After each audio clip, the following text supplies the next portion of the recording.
Awesome. And congratulations. They were getting every 50-50 ball. Texas Tech was doing everything right in the second half, but still y'all guys pull it together and pull it out of the fire. What do you think was the key in the last, 6-7 minutes? Our response. We knew coming into the game, we know playing against them, I'm pretty sure every Big 12 team knows. I mean, playing against them is going to be a scrap. It's going to be a fight. They're going to be aggressive on every 50-50 ball. And, coach was getting on us about not getting to those. And sometimes, when you don't get it, you have to keep pushing through. And that's all we can do, just keep on responding. And that's what we did. And, sometimes, the cards kind of fall in your hands. But, we just got to keep pushing, keep fighting. How much do you think the first one is always the hardest, right? Yeah. And y'all looked kind of out of sorts the first 8-10 minutes, and then y'all finally settled in. Was that the case? Yeah, I mean, we got to get out the habit of trading baskets with teams because, you get into the tournament, you playing a really good team, they're going to capitalize off that. And we pride ourselves off of defense, and that's something that we have to really amplify these next couple of games coming up. We know that, and that's just going to be our goal. But, playing a team like Tech, it's hard to just get flowing, you know what I'm saying, like out the jump with them because they're aggressive on defense and they play really good defense. So just sticking with it, continuing just to drive, get in the paint, making them converge and kick out. That was the best option for us. Dustin, go ahead.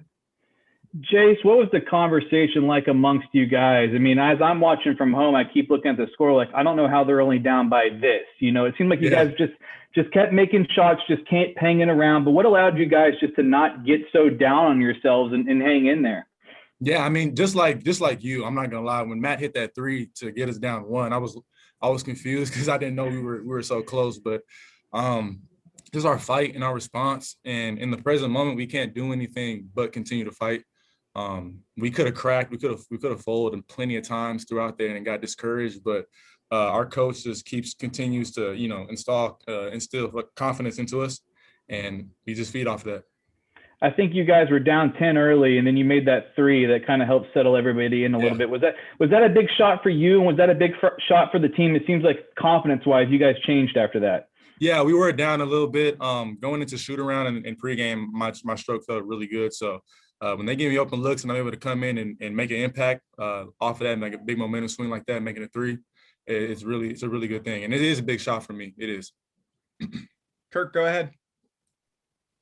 Yeah, Jase, do you feel like you're back where you were? I mean, you started every game last year till you got hurt. Do you feel like you're back to that kind of form and now you're a full another weapon for this team? Quite frankly, I still personally don't think I'm all the way back yet. I probably won't until I get time in the off season to really focus in on my knee. But I'm good enough to go out there and play as hard as I can. And that's what I'm going to do every single day. And I do have the biggest thing was being able to get equal lift off of both legs on my jump shot, and I'm able to do that now. So as far as me like getting to the paint and being explosive off of one, I'm still a little shaky there, but the jump shot it's good. And everybody keeps saying, "Well, y'all going to go as your three starting guards go," but AJ wasn't at his absolute best today, and Courtney had a rough night. Are y'all kind of dispelling that whole theory? I mean, guys have to step up. Whenever everyone's not going to have a perfect game and a great game every single night out, and it's our job to pick up the slack for our brothers whenever they're not playing well. Sometimes shots don't fall. Sometimes guys aren't getting in the groove like they need to, but we have to be the next person ready. So whenever your name is called, you be able to go up there and produce. And that's what I think is such a good thing about us being a mature team, is that we understand that. And getting guys like, our younger guys to understand that completely is going to be when we're going to be really scared. Got time for a couple more. Joe, go ahead. Jase, what happened with Greg? He's young. Emotions just get the best of him. Like what I was kind of referencing to, just getting his head right. He wants to do well so bad for the team, and sometimes that works against you because you end up getting in your own head. And the biggest thing is leaning on our teammates whenever we do get upset and whatnot. So we're going to be in his ear. We're continuing to be in his ear. But I mean, he's young. He has to continue to learn and grow. He's 18 years old, and I've been in his shoes before, and we got to continue to help him. Nick, you're up. Yeah, Jase, just, I mean, y'all have seen Matt do it, a few times this year and over his career, but just, what's it like to have that guy that you can hand the ball to late in that situation and you feel confident that he's going to do the right thing? Yeah, I mean, I came in with Matt as a freshman, so I'm rocking with him, till the day I die. And he comes out and he gives his heart and his soul to the game every single night out. And we need that. So when I'm able to come in and help him out, relieve some pressure off of him, be able to stretch the floor for him a little bit, it's great. But I mean, I couldn't be more proud of him this entire year, just his fight, his will, and getting us together, because he's the real reason why, we could have lost our heads, but we brought us in. He told us, look, like, especially early when the refs and all that, like, we can only control how we play. And he really locked us in. Got time for two last quick ones. Nathan, go ahead. My bad, I can't hear you. Can you guys hear him either? Hey, sorry, Nathan, we can't hear you. Brian, go ahead. Yeah, Jase, I just wanted to ask you real quick. What do you think about the nickname Matty Ice for him? Oh, that's been his nickname. It's been his nickname since he's been here. He's ice cold. That's how he came in. So we're sticking with it. I love it. He's seen it, ice the game. Do y'all call him anything, or y'all call him that too? Nah, we just call him. Really, we call him Matty Ice. That's his nickname. Cool. All right.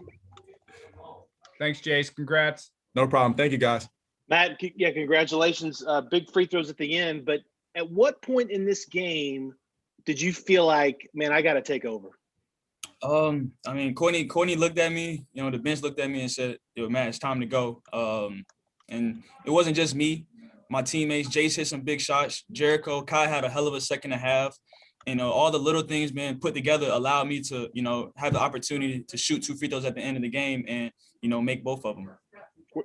Kind of along those lines, were you surprised that, let's be honest, as well as Tech played, y'all it never got totally away. Y'all were always kind of right there. We know, just like since I've been here, like anytime you play Tech, it's going to be a grind game. It's going to go both ways. Both teams, like, we're going to play hard, going to be aggressive, and the most aggressive team usually wins. We had 20 turnovers. Everybody didn't play well, and we just still figure out a way to grind it out and come out with a win. Bob, you're up.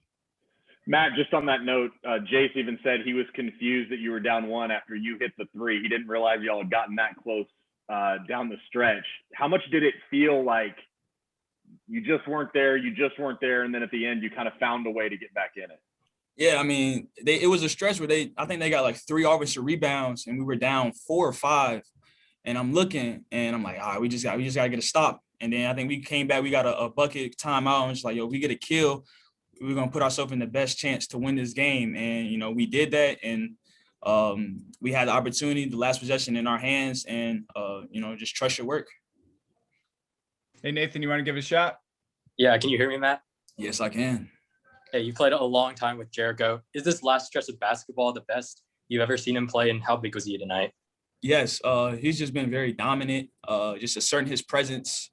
I wish the refs would just be a little bit more lenient so he can play a little bit more minutes, But, this is the best basketball I've experienced playing alongside Jericho Sims, for sure. Dustin, you're up. Matt, earlier this year, you recited the exact situation and time on the clock at Texas Tech your freshman year when he went to the free throw line. Was that in your head at all as you're going to the line there with 1.8 seconds? No, not at all. I wasn't even thinking about that. Jase credited you, as things were kind of chaotic throughout the parts of the game, for calming guys down and not letting people lose their heads. What were the conversations like on the floor as you guys, the turnovers are piling up, you're losing some of those 50-50 balls and offensive rebounds, but you guys are still right there in the game? The biggest thing is just we have to be more aggressive.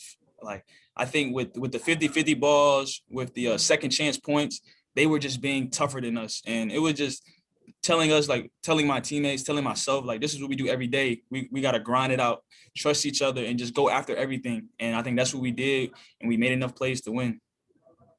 Kirk, go ahead. Yeah, Matt, the popular theory is that you, Courtney, and AJ have to have great games if you are going to win. And that didn't happen tonight. but you still found a way. Yeah. So is this a step in that journey to becoming maybe a better and more complete team? I think and just credit to Jase, man. Just having Jase out there really gives us a even different dynamic. You know, when he's making shots, when he's guarding, he's just being tough. And credit to Kai Jones. He had a hell of a second half, just with his energy, his presence. So I can only imagine how things would go if we get everybody on the just playing at their peak, or however you want to say it. And is that something that can help you guys in the NCAA tournament? Maybe a game you shouldn't have won, but y'all did. Yeah, I mean, when it comes to NCAA tournament, it's do or die. So if nobody's gonna play perfect. Just whoever plays the best that day comes up with the win. Got time for one last one for Matt. Go ahead, Brian.